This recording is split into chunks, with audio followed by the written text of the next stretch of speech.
Hello friends, सभी को राधे राधे। आज की क्लास में हम पिछले 6 मंथ के करंट अफेयर्स क्वेश्चंस कवर करेंगे। क्या आप आज की क्लास से 10 क्वेश्चंस करेक्ट कर पाते हो? कमेंट में अपना स्कोर जरूर बताना, क्योंकि आज की क्लास हर एग्जाम के लिए बेहद इंपॉर्टेंट है। स्टार्ट करते हैं आज की क्लास। हाल ही में JICA समर्थित राष्ट्रीय अपशिष्ट योजना कहाँ पर शुरू की गई है? तो ये नल सरोवर पक्षी अभ्यारण्य में शुरू की गई है, जो कि गुजरात में है। थोक झील भी गुजरात में है, जो कि प्रवासी पक्षियों के लिए जानी जाती है। चिल्का झील, जो कि एशिया की सबसे बड़ी खारे पानी की झील है, ओडिशा में स्थित है। और केवलादेव घना पक्षी विहार भी प्रवासी पक्षियों के लिए जाना जाता है। यहाँ पर प्रतिवर्ष सारस क्रेन जो पक्षी हैं वो यहाँ पर आते हैं और यूनेस्को द्वारा विश्व धरोहर की सूची में शामिल है ये घना पक्षी विहार। आगे देखते हैं नेक्स्ट क्वेश्चन। श्रावणी नामक ओपन सोर्स बहुभाषी स्पीच रिकॉग्निशन मॉडल किसने लॉन्च किया? बेंगलुरु ने लॉन्च किया है। IISc Bengaluru, IIT Delhi engineering, विज्ञान और तकनीकी अनुसंधान के लिए जानी जाती है। इसरो अंतरिक्ष एजेंसी है। इसका मुख्य कार्य अंतरिक्ष अनुसंधान, उपग्रह प्रक्षेपण तकनीकी आदि का विकास करना है। जबकि DRDO रक्षा अनुसंधान और विकास से संबंधित सैन्य तकनीकी रक्षा प्रणालियों पर अनुसंधान करता है। श्रावणी मॉडल कितनी भाषाओं और बोलियों को सपोर्ट करेगा? तो ये 65 जो बोलियां हैं, भाषाएं हैं, इनको सपोर्ट करेगा। यह स्पीच को टेक्स्ट में बदलने की सुविधा प्रदान करता है। हमारी जो संविधान है उसमें 22 भाषाओं को मान्यता दी गई है 8वीं अनुसूची में। आगे देखते हैं नेक्स्ट क्वेश्चन। हाल ही में उच्च शिक्षा विभाग का सचिव किसको बनाया गया है? दीप्ति गौर मुखर्जी को। यह नियुक्ति उच्च शिक्षा प्रसाद एक महत्वपूर्ण घटनाक्रम है। विनीत जोशी पहले उच्च विभाग के सचिव के रूप में कार्य कर चुके हैं, बाद में अन्य पद के अधिकारी हुआ करते थे। धर्मेंद्र प्रधान ने अभी इस्तीफा दिया है, ये शिक्षा मंत्री थे। आगे देखते हैं next question. Trees protection bill 2026 को किस राज्य के मंत्रिमंडल ने मंजूरी दी है? तो वो है राजस्थान। इसका उद्देश्य वृक्ष प्रजातियों का संरक्षण करना है। ट्रीज प्रोटेक्शन बिल 2026 के तहत कितनी महत्वपूर्ण वृक्ष प्रजातियों के संरक्षण का प्रावधान किया गया है? तो 29 महत्वपूर्ण वृक्ष प्रजातियों के संरक्षण के लिए मंजूरी दी गई है। भारत और थाईलैंड के बीच में कौन सा द्विपक्षीय सैन्य अभ्यास आयोजित किया गया है? तो वो है मैत्री 2026।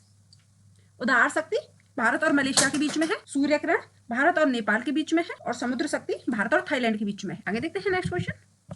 Memories on a platter my fusion cookbook पुस्तक की लेखिका कौन? फ्यूजन कुकबुक है रोहिणी राणा। विकास कुमार झा उत्थुप की अधिकृत जो जीवनी है the queen in Indian pop के लेखक हैं।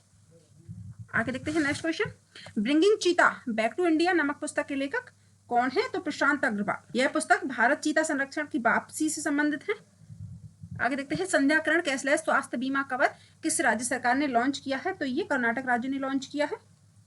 इसके तहत पात्र निवासियों को 5 लाख तक का कवर मिलेगा। संध्याकरण योजना के तहत कितने रुपए तक का कैशलेस स्वास्थ्य बीमा कवर करेगा? तो ये हमने आपको अभी बताया था 5 लाख तक का। पहली बार भारत से गैसोलीन का आयात किस देश ने किया है? तो रसिया ने। रूस ने पहली बार भारत से गैसोलीन का आयात किया है, जो कि ऊर्जा व्यापार से जुड़ा हुआ है। थाईलैंड की राजधानी कौन सी है? कमेंट में जरूर बताना। हाल ही में निधन हुए सुमित सरकार किस क्षेत्र से संबंधित हैं? तो ये इतिहासकार है। आधुनिक भारतीय इतिहास के महत्वपूर्ण लेखन और शोध इन्होंने किया है। भारतीय व्यापार महोत्सव 2026 का आयोजन कहां पर किया गया है? न्यू दिल्ली में। यह व्यापार उद्योग से संबंधित एक महत्वपूर्ण आयोजन है।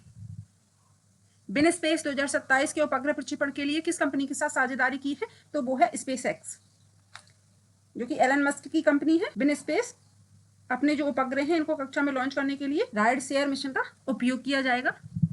हाल ही में कैनेडियन ओपन पुरुष एकल खिताब किसने जीता है? तो ये बेन शेल्टन ने जीता है। बेन शेल्टन अमेरिका के युवा टेनिस खिलाड़ी हैं। आगे देखते हैं नेक्स्ट क्वेश्चन। उदार शक्ति 2026 सैन्य अभ्यास भारत और किस देश के बीच में आयोजित किया गया है? तो ये भारत और मलेशिया के मध्य। थाईलैंड के मध्य में कौन सा है? मैत्री 2026 हमने आपको बताया था। शक्ति मलेशिया के साथ में किया गया एक सैन्य अभ्यास। आगे देखते हैं। भारत का सबसे स्वच्छ पोर्ट किसको घोषित किया गया है? तो पारादीप जो पोर्ट है इसको सबसे स्वच्छ पोर्ट घोषित किया गया है। यह देश के प्रमुख समुद्री बंदरगाहों में शामिल है। दीनदयाल पोर्ट कहाँ पर है? गुजरात में, कच्छ क्षेत्र में। कोचीन जो पोर्ट है ये केरल में है। मुंबई पोर्ट मुंबई में ही है। आगे देखते हैं। किस IIT ने बांस को ऑटोमोबाइल्स के उपयोग योग्य बनाने के लिए मॉडिफाई किया है? तो वो है गुवाहाटी, IIT गुवाहाटी में। भारत के राजदूत के रूप में किसको नियुक्त किया गया है? पेरास्वामी कुमारन। ये भारत के राजनयिक प्रतिनिधित्व से जुड़े हुए एक महत्वपूर्ण अधिकारी हैं। ये आनंद प्रकाश हाल ही में एस्टोनी भारत में उच्चायुक्त नियुक्त किए गए हैं। देवेश उत्तम इथोपिया में भारत का राजदूत नियुक्त किए गए हैं। और संदीप थरेजा महानिदेशक सशस्त्र बल चिकित्सा सेवा के रूप में नियुक्त किए गए हैं। तो चलिए फ्रेंड्स, ये थी हमारी आज की क्लास। आई होप आपको हमारी क्लास पसंद आई हो। अगर आपको हमारी क्लास पसंद आती है तो प्लीज चैनल को सब्सक्राइब कीजिए, वीडियो को लाइक कीजिए और अपने फ्रेंड्स लोगों के साथ शेयर कीजिए। मिलते हैं ऐसे ही नए क्वेश्चनों के साथ नेक्स्ट क्लास में। तब तक के लिए सभी को राधे राधे, जय मां काली।